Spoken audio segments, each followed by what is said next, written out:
이렇게 다가오고 그래서 거기에 해당되는 설교를 그동안 했고, 그리고 이제 새해가 되어서 또 새로운 마음을 가지고 예수 사상을 다시 시작을 합니다. 그동안 제가 예수 행전, 또 예수 어록, 그리고 최근에는 예수 사상 이런 제목으로 이렇게 말씀을 드리면서 제가 기억하기로는 아마 이 해당되는 본문이 조금씩 겹칠 수도 있겠다 이렇게 생각을 하고, 오늘 이 본문도 분명히 겹쳤을 거예요. 겹치지만은 그 내용과 설교의 방향을 또 다른 곳으로 틀어서 이 말씀을 다시 설교를 하려고 합니다.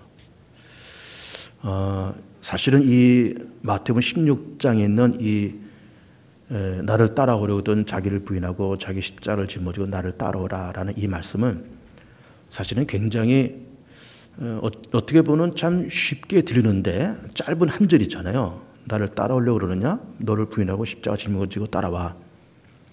굉장히 그 짤막한 한 절 말씀이지만, 그러나 그 내용은 들여다 볼수록 심오하고 그리고 또 어렵습니다. 절대로 쉽지가 않습니다. 이 말씀을 해석한다는 것이 절대로 쉽지가 않아요. 그리고 정말 예수님께서 말씀하신 그대로 살려고 할 때는 더더욱 어렵습니다. 그 말씀을 해석하는 것도 어렵고 그렇게 가는 것도 쉽지가 않다. 그런 이야기예요.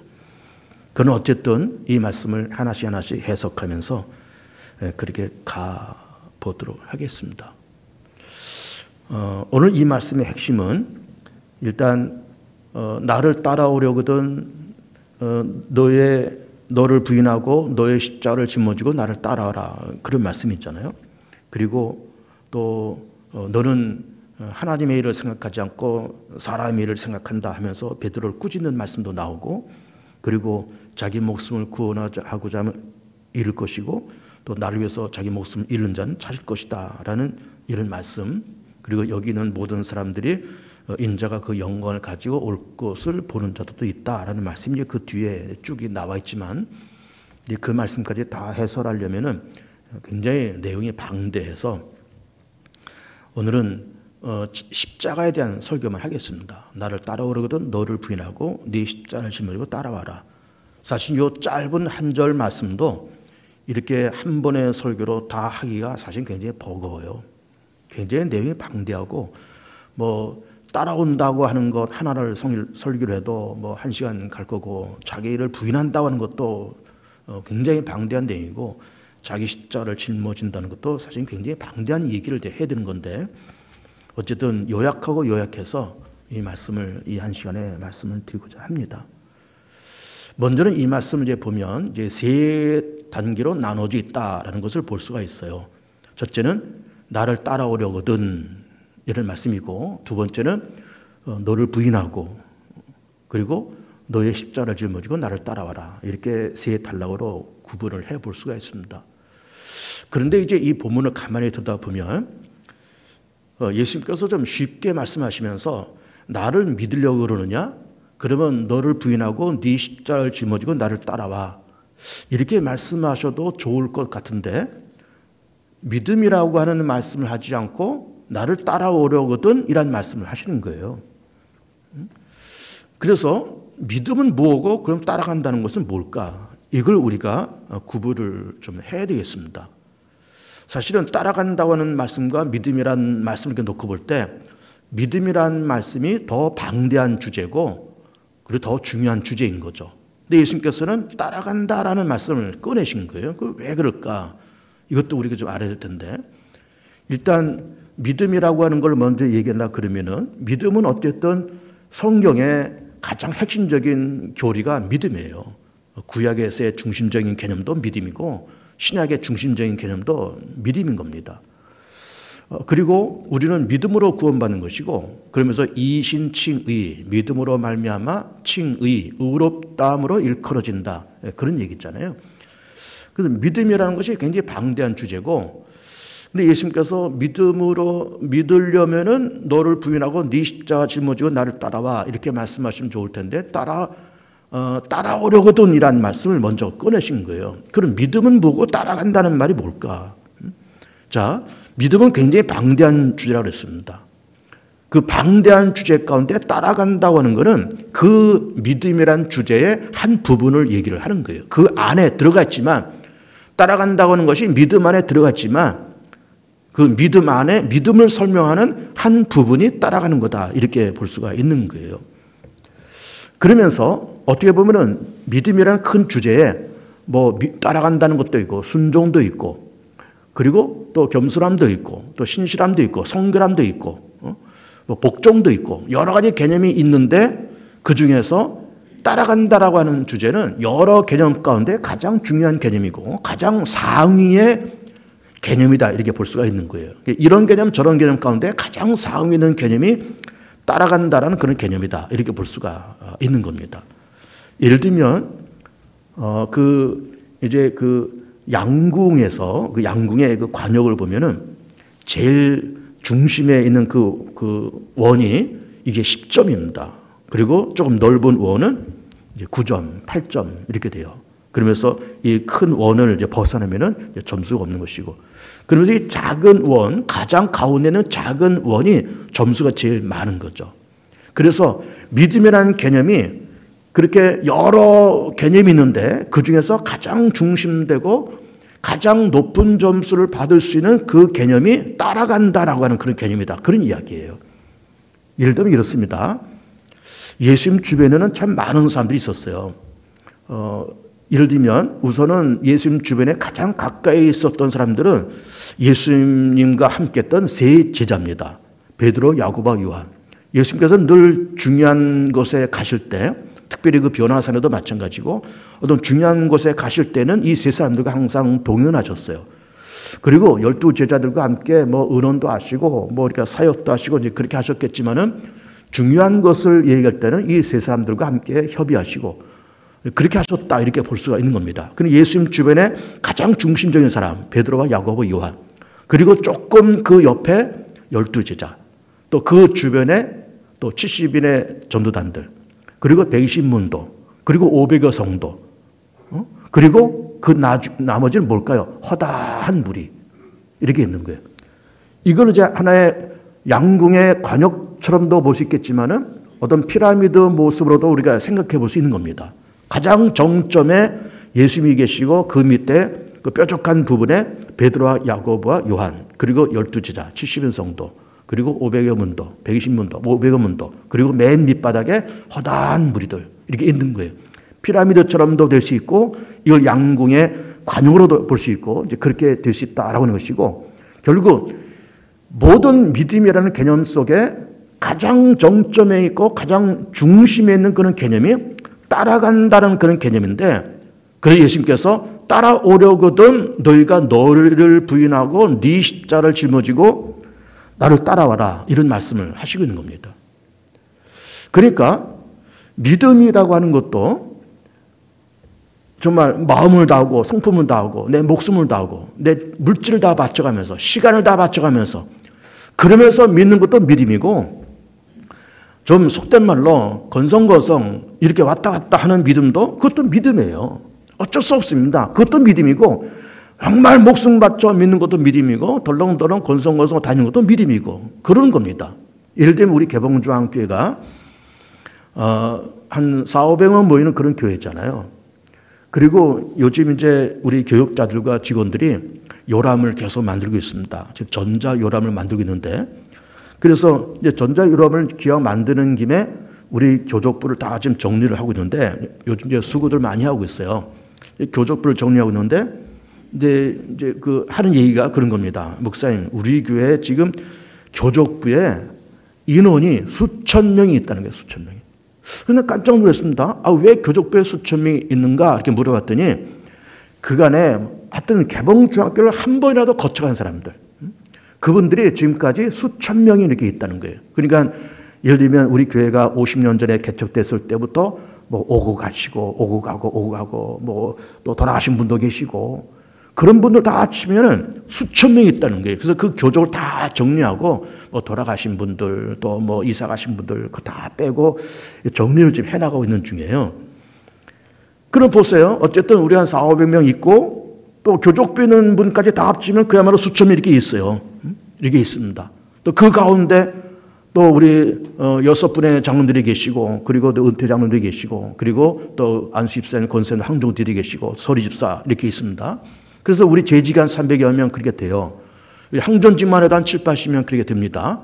그러면 이거 다 우리 교인들이에요.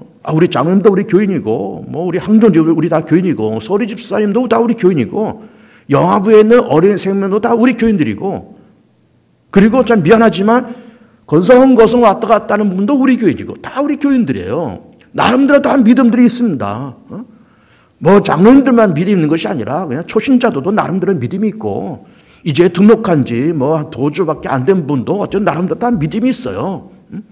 어쨌든 믿으니까 교회를 다니고 믿으니까 어쨌든 예배를 드리고 다 어쨌든 우리 개봉중학교 교주가 다 그렇게 있는 것 아니에요? 근데 놀라운 거는 성경에 보면은 굉장히 큰 믿음이 있어야 구원받는다라고 그렇게 말씀하고 있질 않아요. 겨자씨만한 믿음이 있어도 산을 옮긴다 말씀하셨다는 걸 보면 겨자씨만한 믿음만 있어도 구원받는다는 말씀과 똑같아요. 그러니까 믿음이라고 하는 거를 뭐 이렇게 어떤 100%라고 하는 프로테지로 이렇게 놓고 보면서 100% 꽉 차 있는 믿음이 있어야 구원받는다라고 말씀하고 있질 않아요. 1%밖에 안 되는 뭐 1% 내지 10% 정도밖에 안 되는 그런 미미한 믿음 가지고는 구원 못 받아라고 말씀하신 것도 아니에요. 그냥 믿음으로 구원받으라고 말씀하시고 있고 겨자씨만한 믿음이 있어서 산을 옮긴다고 그랬으니까는 겨자씨만한 믿음이 있어도 그야말로 시원찮은 믿음이 있어도 구원받을 수 있다고 보는 거예요. 이게 놀라운 얘기입니다. 놀라운 얘기예요. 그러니까는 아까 무슨 관역도 얘기하고 뭐 피라미드도 얘기하고 다 그랬지만 뭐 예를 들어서 어쨌든 관역을 얘기를 한번 해볼게요. 맨 예수님 중심에 핵심 멤버가 있어요. 또 조금 벗어나면은 또 그 외 분들이 있고 우리 교회 같으면은 당회원들이 있고 항전직 있고 서리 집사가 있고 또 교회학교가 있고 그리고 그야말로 많은 무리가 있고 수천 명의 많은 우리 허다한 교인들이 있고 이 다 우리 교인들이 어쨌든 나름대로 예수 믿어서 구원받았다는 어떤 자부심들이 다 있는 분들이에요.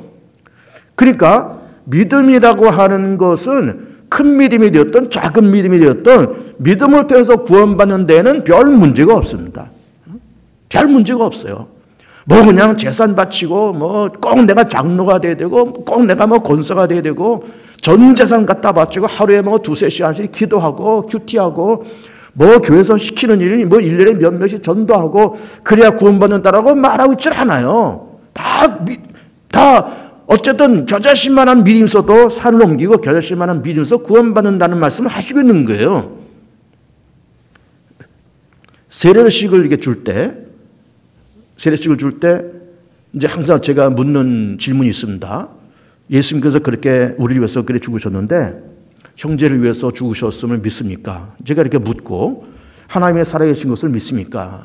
그렇게 묻기도 하고 또 천국과 지옥이 있다는 것을 믿습니까? 죽어서 우리 형제가 죽어서 천국 갈 걸 믿습니까? 이런 질문을 제가 던져요. 그러면 이제 대부분 믿는다라고 그렇게 대답합니다. 그렇다고 대답을 해요. 또 조금 이제 쭈삣쭈삣하는 분들은 제가 일부러 그렇다라고 대답을 해라 일단. 그렇게 강요도 하면서 어떤 자의반 타의반 대답들을 하세요. 그러니까 세례를 주는 겁니다. 그러니까는 교회는 뭐 이렇게 우리 개봉중학교를 40년 50년씩 다니면서 뭐 중직자가 되고 전 재산을 갖다 바치고 그런 분도 있지만은 어쨌든 개봉중학교에 참 미안하지만 한 달에 이렇게 걸치고 또 한 달에는 또 다른 데 세산을 걸치면서 그러면서 뭐 1년에 2번 이렇게 교회 나오고 어쨌든 세례는 받았겠다. 개봉중학교에 등록을 해놨겠다. 나 예수 믿는다라고 고백도 했겠다. 그러니까 나는 어쨌든 믿음으로 구원은 받았겠지 하면서 한 달에는 교회에 걸쳐놓고 한 달에는 세상에 걸쳐놓고 적당히 1년에 한 3~4번 이렇게 교회 왔다 갔다 하고 그런 분들이 있습니다. 미안하지만. 뭐 그런 것도 전혀 안 하는 분도 있고 뭐 이름만 덜러덩 걸어놓고 전혀 이분이 뭐 이사 갔는지 어떻게 확인도 안 되는 분도 있고 다 그래요. 별별 사람들이 다 있습니다.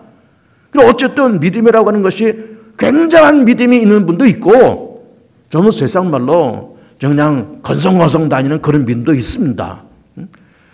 그런데 성경에서는 건성건성 믿는 거는 믿음이 아니야. 그렇게 되면 구원 못 받아라고 말씀하시는 구절이 없어요. 굉장한 믿음이 있어야 구원받는다. 너희들 100% 구원이 확인돼야 되고 산을 옮길 만한 어마어마한 믿음이 있어야 구원받아. 그런 말씀도 없어요. 그냥 믿음으로 구원받는 것이고 겨자씨 만한 믿음이 있어도 그렇게 된다는 거예요.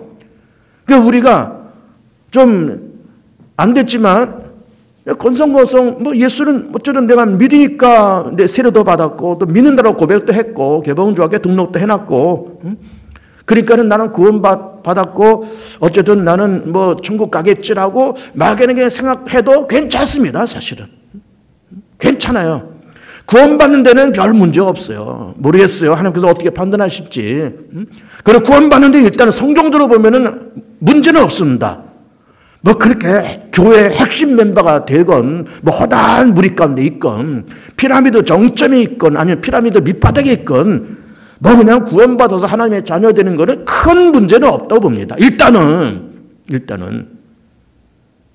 그러나 거기에는 문제가 두 가지가 존재해요. 무슨 문제가 존재하는가 하면은 만약에 우리 교회가 한 400~500명 모이는 그런 교회인데 작년만 400~500명 모이는 교회인데 400~500명 모이는 교인들이 다 그냥 피라미드 밑바닥에 있는 사람들 같은 그런 사람들만 있다라고 쳐보세요. 그리고 허다한 무리 그냥 그야말로 한 달이 교회다 걸쳐놓고 한 달은 세상에 걸쳐놓고 1년에 한두 번 왔다 갔다 하고 얼굴 삐끔 내밀고 가고 삐끔 내밀고 가고 그런 사람들만 허다한 무리만 한 400~500명 있다고 쳐보세요. 교족부는 400~500명 있고 요람에는 400~500명 있는데 그분들이 다 그런 분이라고 쳐보세요. 그러면 어떤 문제가 생기는 줄 알아요?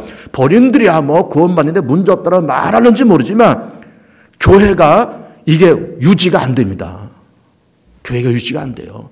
어쨌든 교회는 뭐 구역장들이 누군가가 구역장도 좀 해줘야 되고 교사도 좀 해줘야 되고 성가대도 좀 해줘야 되고 아이 뭐 여기저기서 이 구석 저 구석에서 일하는 분들이 있어야 교회가 움직이고 우리 개봉중학교 이 정도의 교회만 해도 1년에 수억 원의 예산이 이렇게 투입돼야 어쨌든 운영되는 거지 그냥 이렇게 왔다 갔다 하는 분들만 400~500명 있으면요 교회가 유지가 안 돼요. 운영이 안 됩니다. 절대로 운영이 안 돼요. 그리고 어쨌든 겨자씨만한 믿음이 있어도 구원받는 거는 문제는 없지만 동시에 뭐가 문제가 되는가 하면은 축복의 문제가 됩니다. 축복의. 저도 이제 목회를 어지간히 해옵니다.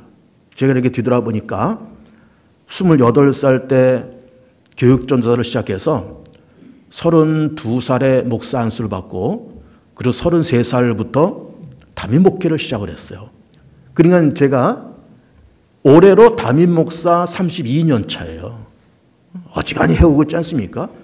그러면 32년 차 이렇게 해오니까 주일 설교만 주일이 52주예요. 그 50주 잡고 뭐 30년 잡고 355 1500편 주일 설교만 1500편 이상을 하고 있는 거예요. 지금 주일 설교만.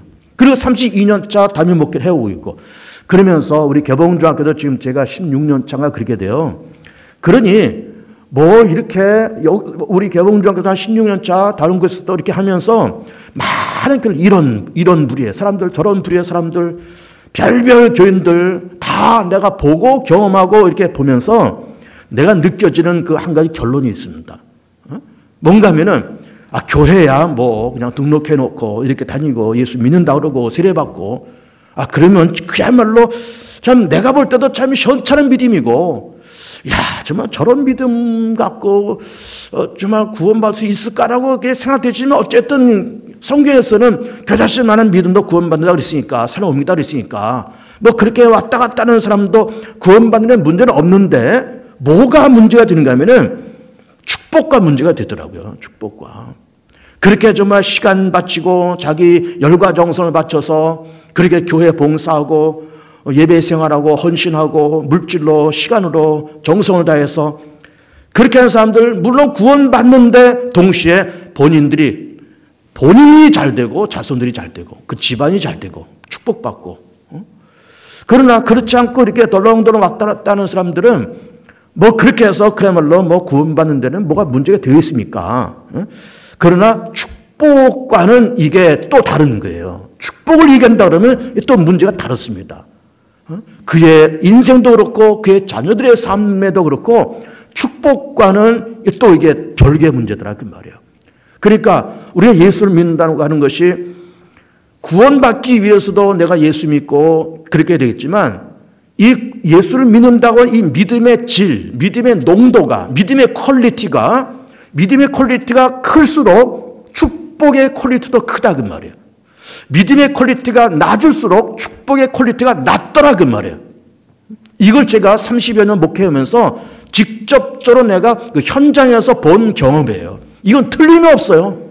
정말 틀림이 없어요. 그러니까 우리가 나는 뭐 예수 믿어 구원받았어. 받았어요. 뭐 누가 뭐라 그럽니까? 하나님께서 뭐 겨자씨 만한 믿음이 있어도 구원하신다 그랬는데 산을 옮긴다 그랬는데 구원받겠지만 믿음의 퀄리티가 축복의 퀄리티와 비례한다. 비례한다. 이 진리를 반드시 우리가 알아야 돼요. 그럼 예수님께서 지금 너희가 나를 따라오려거든 너희를 부인하고 너희 십자가를 짊어지고 나를 따라와라 이렇게 말씀하시는 거예요. 근데 말씀드린 것처럼 믿음이라고 하는 것은 여러 가지로 해석할 수 있고 뭐 현찮은 믿음도 믿음이고 굉장한 믿음도 믿음인데 따라온다고 하는 것은 가장 퀄리티가 높은 믿음의 성격이 바로 따라가는 거다 그 말이에요. 따라가는 거다. 그러니까 여기서 예수님께서 하시는 말씀은 물론 본문에는 뭐 퀄리티가 어떻다, 뭐 관용이 어떻다 그런 말씀은 없잖아요. 근데 여기서 말씀하시는 거는 믿음이 좋다.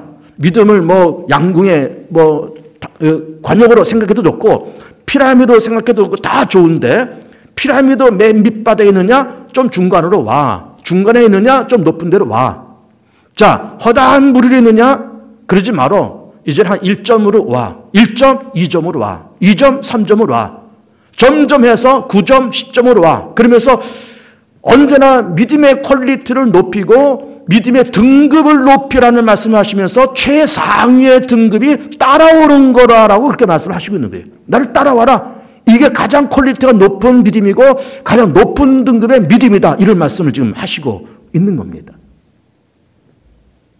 그러다 등급이 있습니다. A, B, C, D 등급이 있어요. D 등급에서는 C로, C에서는 B로, B에서는 A 등급으로 올라가라. 허다한 무리로서 교회를 다니지 말고 중앙으로 들어와서 믿음의 퀄리티와 믿음의 질과 믿음의 등급을 높여라. 그 가장 상위층에 있는 그 믿음의 그 퀄리티는 따라오는 거다. 그렇게 말씀하시면서 따라오려면 너를 부인하고 나를 따라와. 네 십자가 지고 따라와. 가장 높은 퀄리티의 믿음을 소유해봐. 가장 높은 등급의 믿음을 소유해봐. 그러려면 너를 부인하고 네 십자가 지고 따라와야 돼. 이 말씀을 지금 하시고 있는 겁니다. 그러니까 뭐 믿음으로 구원받는 거니까는 뭐 난 믿음만 있으면 돼. 라고 그냥 그렇게 건성건성 다녀도 구원받는 데는 별 상관이 없다고 봐요. 그러나 그 퀄리티가 축복의 퀄리티와 비례한다. 믿음의 퀄리티가 높을수록 축복의 퀄리티가 높고 믿음의 등급이 낮을수록 축복의 등급도 낮다 그 말이에요. 이걸 나는 목회 현장에서 경험한 거예요. 경험한 겁니다. 그런데 예수께서 그럼 왜 따라오라고 말씀하실까? 따라오라고 말씀하실까? 여러분 뭔가 내가 따라간다고 하는 거는 거기에 내가 도취되기 때문에 따라가는 거예요. 거기에 내가 목숨을 거니까 따라가는 겁니다. 그것이 내 전부요. 저것이 진짜요. 저것이 정말 진짜 가치가 있다라고 믿으니까 따라가는 거예요. 그러니까 따라가는 겁니다. 여러분 그 젊은 사람들이 그 연예인들을 엄청 따라다닙니다. 아이돌 그룹들 있잖아요. 그 노래하는 젊은 그룹들 아이돌 그룹이라고 그래요.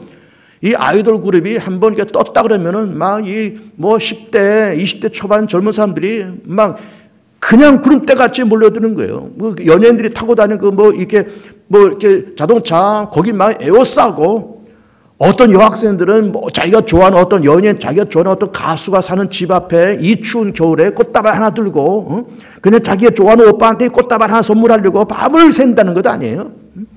왜 그럴까요? 거기에만 미치니까 그렇게 가는 거예요. 미치니까 막 따라가는 거예요. 그렇게 해볼 만한 어떤 가치가 있고 해볼 만한 어떤 그럴 만한 어떤 그 자기가 믿을 만한 어떤 것이 있으니까 그게 따라가는 거예요. 예수님께서 나를 따라오라고 하는 거는 나를 믿고 나를 따라오는 것이 가치가 있지 않냐? 나를 믿는 것이 이게 진짜가 아니냐? 그럼 이게 진짜고 이것이 가치가 있다 그러면 너의 믿음의 퀄리티를 좀 높여야 되지 않냐? 그러려면 너를 부인하고 내 십자가를 짊어지고 나를 따라와. 그런 말씀을 하시고 있는 겁니다. 그리고 따라온다고 하는 이 개념을 다른 각도로 본다 그러면은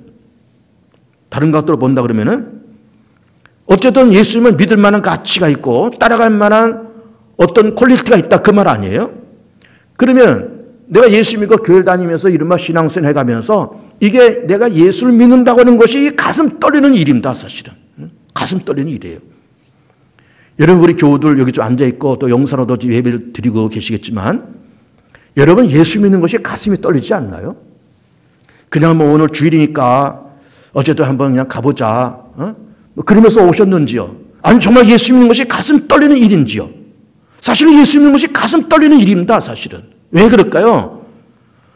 아니 그 어마어마한 하나님의 나라를 하나님께서 우리에게 단지 믿음을 보시고 우리에게 유업으로 주신다 그랬고 그 나라에서 왕노릇하게끔 하신다고 말씀하셨고 허물과 죄로 죽을 수밖에 없는 우리들의 죄를 자백하면은 저는 미쁘시고 의로와서 우리 죄를 사하시고 흰눈보다 앙털보다 더 깨끗하게 사해 주시면서 기억조차 안 하신다고 말씀하셨고 그리고 우리의 허물을 사하실 뿐만 아니라 하나님께서 우리 아버지 되어 오신다고 말씀하시고 아버지든 하나님이 우리를 아들이요 딸이요 자녀라고 불러오신다고 말씀하시니 믿음이라는 것이 가슴 떨리는 일이 아니냐 그 말이에요.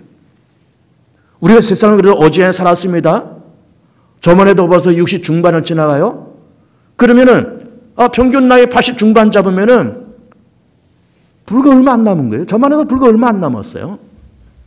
그것도 장담할 수 없죠. 뭐 내가 80 중반까지 살지 뭐 어떻게 알아요? 아무도 모르는 거예요. 그러니 우리 저만 해도 뭐 한 60 중반 뭐 평균 수명 80 중반 이렇게 되니까 뭐 이거밖에 안 남았네. 그것도 보장 안 되는 거지만은 그러나 조만간 그러면 정말 조만간 그 짧은 인생 살다가 조만간 하나님 나라에 들어가요. 그러면 눈물도 없고 곡하는 것도 없고 아픈 것이 없는 하나님이 계시는 그곳에 들어가서 영원한 행복과 영원한 안식과 영원한 평강을 누릴 그 시간이 요만큼 남았다 라고 생각할 때는 이 가슴 뛰는 일입니다. 여러분. 가슴 뛰는 일이에요. 예수 믿는 것이 가슴 뛰는 일이에요. 예배 드리는 것이 가슴 뛰는 일이에요. 우리가 짧은 인생을 살아갑니다. 사람이어서 70, 강건은 80, 만 90, 한 80 중반. 그렇게 살면서 어쨌든 우리는 가슴 뛰는 일을 좀 하다가 가야 되지 않겠습니까? 가슴 뛰는 일을. 예수 믿는 것도 가슴 뛰는 일이고 교회 다닌다라고 하는 것도 가슴 뛰는 일이고요. 내가 정말 가슴 뛰는 그런 남자를 만나서 한번 결혼해서 행복하면 살아보고 내가 가슴 뛰는 여자를 만나서 결혼해서 행복하면 살아보고 그래야 되는 것 아닙니까? 여러분 직업도 그렇잖아요. 직업도.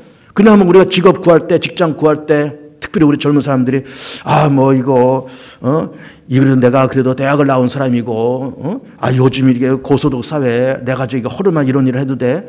그래도 내가 연봉 얼마 이상 받아야 되고 좀 넥타이 탁 매고 좀 폼 잡고 그런 일은 좀 없나? 물론 다 어쨌든 소득도 필요하고 사회적인 위치도 다 필요하지만은 기왕에 내가 직업을 가질 때도 내가 가슴을 뛸 만한 그런 직업.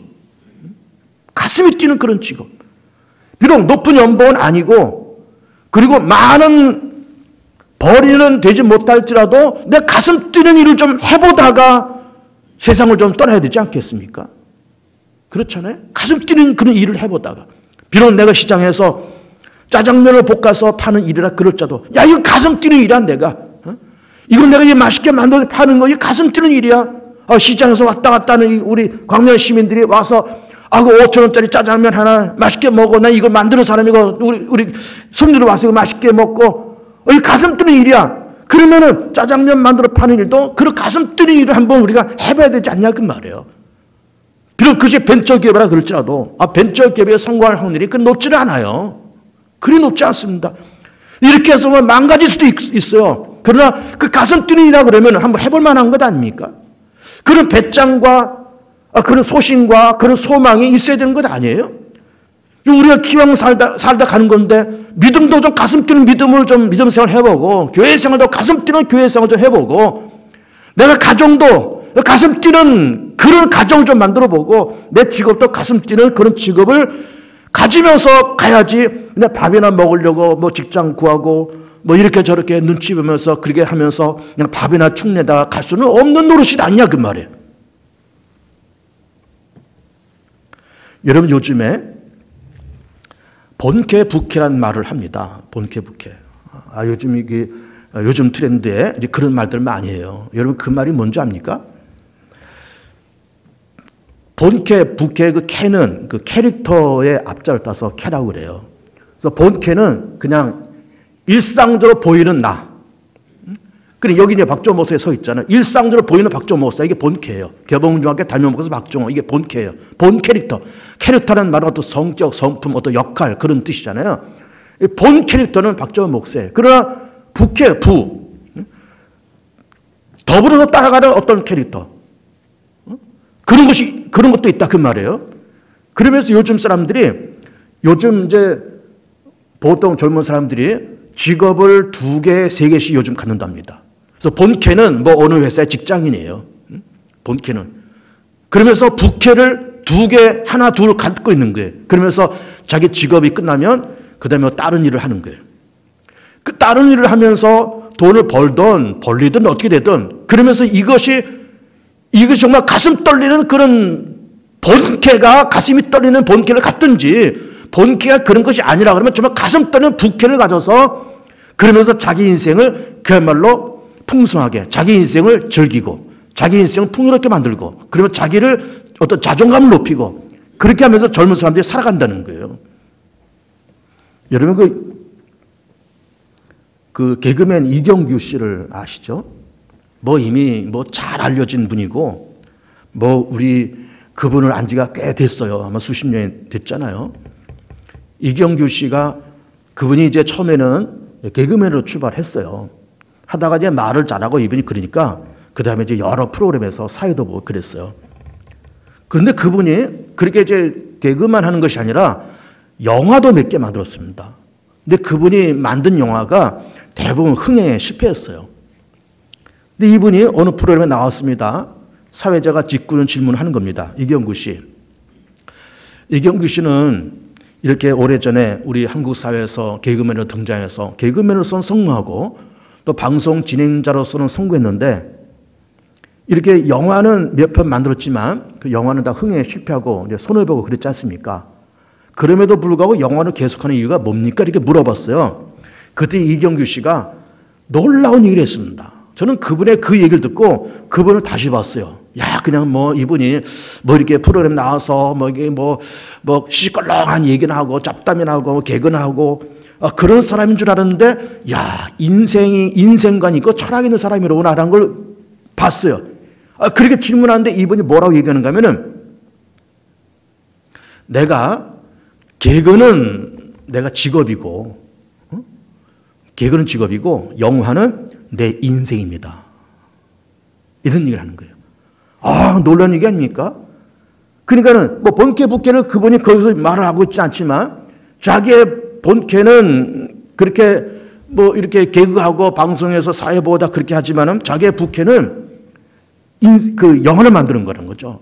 그냥 자기 직업은 개그하는 거는 자기 직업이고 어쨌든 그걸 통해서 내가 돈도 벌고 자기 이름 날리고 그러나 영화를 만든 거는 내 인생이라는 거예요. 그러니까 그냥 우리는 흔히 평범하게 알듯이 그분은 그냥 방송에 나와서 그냥 헛소리나 하고 그냥 농담이나 하고 우스갯소리나 하고 그런 사람인 줄 알았더니 자기 인생을 찾는 사람이었어요. 자기 인생을. 자기가 정말로 가슴 떨리는 그 일을 찾아서 하고 있는 거예요. 이 돈은 안 되는데. 돈은 안 되는데 가슴 떨리는 그걸 찾는 거예요. 어쨌든 그분은 그런 걸 통해서 가슴 떨리는 일을 찾지만 우리는 예수 믿는 것을 가슴 떨리듯이 예수 믿는 것을 찾고 가슴 떨리는 그런 사랑도 해보고 그런 결혼도 해보고 가슴 떨리는 직업도 찾아보고 가슴 떨리는 일도 찾아보고 그렇게 하다가 가야지 우리는 그냥 마지못해서 의무감으로 우리 세상 살고 우리는 그냥 밥만 축내다가 그렇게 할 수는 없잖냐 그 말이에요. 예수님께서 나를 따라오려거든. 믿음의 등급이 있다. 등급을 높여. 믿음이 따라오는 건 가장 높은 퀄리티야.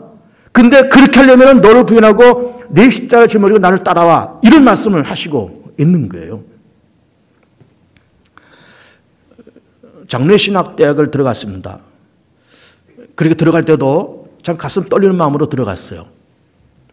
그리고 그 신학대학원을 마치고 한참 지난 다음에 제가 한 20여 년 전에 40대 초반이죠. 그때 20여 년 전에 대학원을 입학을 했습니다. 신대원은 이제 3년 과정이고 대학원은 2년 과정인데 3년 과정을 나오면 이제 목사가 되기 위한 최소한의 학력이 돼요.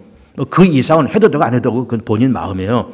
근데 어쨌든 이제 40살쯤 됐다고 보는 건데 그때쯤에 대학원 공부를 하고 싶은 거예요. 물론 그때도 담임 목회를 열심히 하고 있을 때입니다. 대학원 공부를 하고 싶은 거예요. 근데 보니까 뭐 등록금도 만만치가 않아요. 한 학기 한 500만 원 이상 하고 이걸 또 2년을 해야 되는데 4학기 2년을 해야 되는데 뭐 시간도 그렇고 뭐 돈도 그렇지만은 이 대학원 공부가 꼭 월요일 날 수업이 있는 거예요.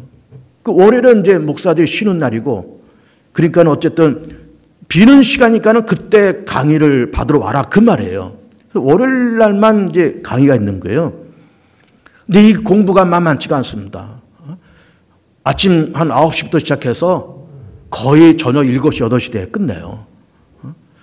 이거를 월요일마다 그렇게 공부하는데 그걸 2년 동안 공부를 했습니다. 그러니까 주일날 요즘은 이제 예배가 이렇게 낮에 있고 뭐 그렇지만 그때는 예배가 막 저녁에 있고 막 그럴 때예요. 그러니까 주일날 오전 예배 드리고 또 교학교 예배 뭐 이렇게 왔다 갔다 저는 뭐 이렇게 좀 점검하고 끝나서 교육자 회의도 하고 또 저녁 예배까지 드리고 이렇게 오면은 주일날도 막 집에 오면은 8시, 9시 이렇게 되고 막 그냥 녹초가 되고 있는데 그 다음날 또 일어나서 학교를 가야 돼요.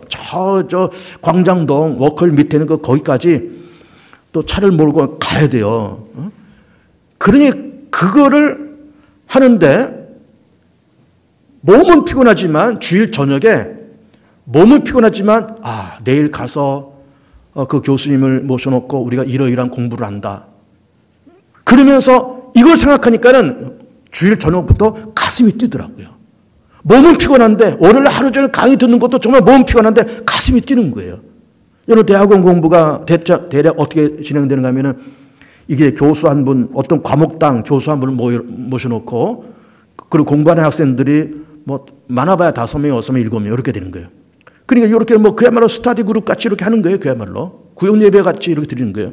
이렇게 긴 탁자 놓고 교수님이 이렇게 앉아 계시고 우리 학생들 한 5, 6명 이렇게 앉아서 책 한 권 펴놓고 그걸 질의하고 응답하고 자기 생각을 얘기하고 또 그 생각을 다 교정해주고 뭐 학생들끼리도 토의하고 교수하고도 물어보고 답변받고 그러면서 이렇게 공부가 2시간, 3시간 진행되고 또 그 다음 과목 또 그렇게 진행되고 이렇게 하는 거예요. 그러니까는 공부가 굉장히 재미있었어요. 이렇게 모여서 막 머리를 맞대고 뭐 이렇게 논쟁도 하고 물어보고 답변하고 그러니까 공부가 힘들지만 굉장히 재미있었습니다. 그러니 그 재미있는 공부를 월요일날 그렇게 하면서 몸은 피곤하지만 주일 저녁부터 막 가슴이 뛰는 거예요. 내일 가서 또 그 교수님 그분 모셔놓고 우리가 또 이런 과목 공부하지. 이걸 내가 뭐 질문해 봐야 되겠다. 여기에 대해서 교수님 어떤 대답을 할까. 이런 거 가지고 내가 내놓으면 다른 학생들은 어떻게 답변할까. 뭐 이런 거 생각하니까는 막 가슴이 뛰는 거예요. 그걸 어쨌든 2년 마치고 졸업을 했어요. 그러면서 참 몸은 힘들었지만 끝나고 나서도 참 보람되고 기쁘고 그랬던 것이 기억이 됩니다. 벌써 20여 년 전 얘기죠. 그리고 우리는 세상 살면서 그냥 밥이나 먹으려고 이렇게 기웃기웃 다니는 것이 아니라 내가 공부를 해도 한번 가슴 뛰는 공부를 한번 해보고 내가 정말 가슴 뛰는 그 여자 그 남자를 만나서 결혼 한번 해보고 가슴 뛰는 직업을 한번 해보고 가슴 뛰는 뭐 그것이 본캐가 됐든 부캐가 됐든 가슴 뛰는 그걸 한번 만들어보고 뭐 취미생활을 한다 그럴지라도 뭐 가슴 뛰는 취미생활을 한번 해보고 그러다가 우리가 가야 되지 않겠습니까? 예수님께서 하신 말씀은 너희들이 나를 따라오려거든 정말 가슴이 뛰지 않냐? 가슴이 뛰지 않아? 나를 믿는 것이 나를 따라온다는 것이 가슴이 뛰지 않냐? 그러면 너를 부인하고 나를 따라와. 그 말씀을 하시고 있는 겁니다. 예수 믿는 것은 가슴이 뛰는 일입니다. 교회에 다니는 일은 가슴이 뛰는 일이에요. 예배를 드린다는 이 자체가 가슴이 뛰는 일이에요. 우리가 습관대로 나아갑니까? 그냥 우리가 뭐 주일이니까 뭔가 예배 안 드리면 찝찝하고 드리자니 좀 나름 춥고 나 이게 걸리지만 예배 드리는 것 자체가 가슴 뛰는 일이에요. 예수 믿는다고 하는 것도 가슴 뛰는 일이고요. 그 많은 가치를 발견하면 이 가슴이 뛰는 겁니다. 그러면 우리는 왜 가슴이 안 뛸까? 그 가치를 모르니까. 예수 믿는 가치를 모르니까. 예수 믿는 그 퀄리티를 모르니까 가슴이 안 뛰어요. 그러나 예수 믿는 진리를 발견하면, 예수 믿는 가치를 발견하면 이 가슴 뛰는 일입니다, 여러분. 하나님의 나라를 아들로 말씀하신다는데, 그 어마어마한 하나님의 나라를 나한테 유으로 주시겠다는데, 그 나라에 우리를 왕노릇하면서 살게 해주시겠다는데, 우리가 허물과 죄가 많은데 자백하고 고백하고 예수가 내 죄 때문에 십자가에 죽으셨다는 것을 마음으로 믿고 입으로 고백하면 그 모든 죄를 없애주시겠다는데, 이 가슴 뛰는 일 아니에요.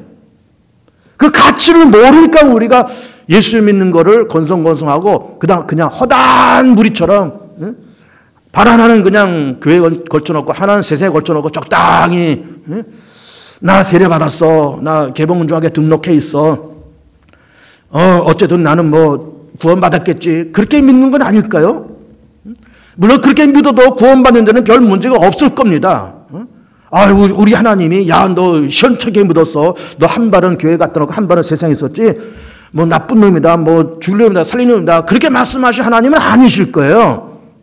너 어쨌든 겨자씨만한 믿음이고 시원찮은 믿음이지만 그래 좋아 와 하면서 구원하신 하나님이지만은 믿음의 퀄리티와 축복의 퀄리티는 또 따로 있다 그 말이에요. 그리고 예수 믿는 일은 정말 가슴 뛰는 일이고 예수 믿는 가치를 알면 얘 가슴이 뛰는 거예요. 그래서 너를 부인하고 네 십자를 짊어지고 나를 따라오는 겁니다. 너를 부인하는 말이 뭘까요? 너를 부인하는 말이 뭘까요? 예수님 당시에는 많은 종교, 많은 신화, 많은 이방 문화가 있었어요. 그거 다 내려놓고 내가 가르치는 그 말, 내가 가르치는 그 문화, 내가 가르치는 그 이념, 그 사상, 그거를 갖고 나를 따라오라. 그런 말씀을 하시는 겁니다. 그래서 가끔 살짝 갈등이 생길 때가 있습니다. 근데 왜 갈등이 생기는가 하면은 이제 교회를 다니는 분들이 이제 교회를 10년, 20년, 30년 이렇게 다니다 보면은 나름대로 교회는 이래야 돼라고 하는 자기 나름대로 어떤 틀이 있어요. 나름대로 또 교회관이 있어요. 뭐 그건 나쁘다고 말할 수는 없습니다. 나름대로. 교회는 이래야 돼.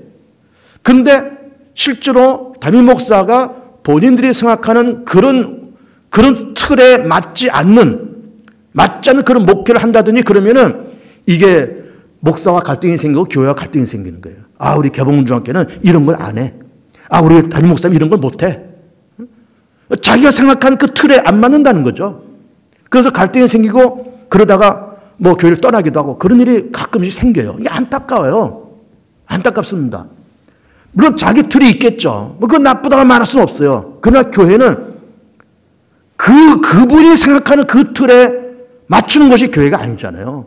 교회는 여러 사람들을 만족시켜야 되고 교회는 5가지 본질을 만족시켜야 그게 교회잖아요. 예배에 충실하고 교육, 침묵, 봉사, 선교 다방면에 어느 한 곳에 치우치지 않고 다방면에 힘을 쓰고 다방면을 위해서 기도하고 애써야 그 교회지 어느 한 곳에 이렇게 집중해서 갈 수는 없잖아요.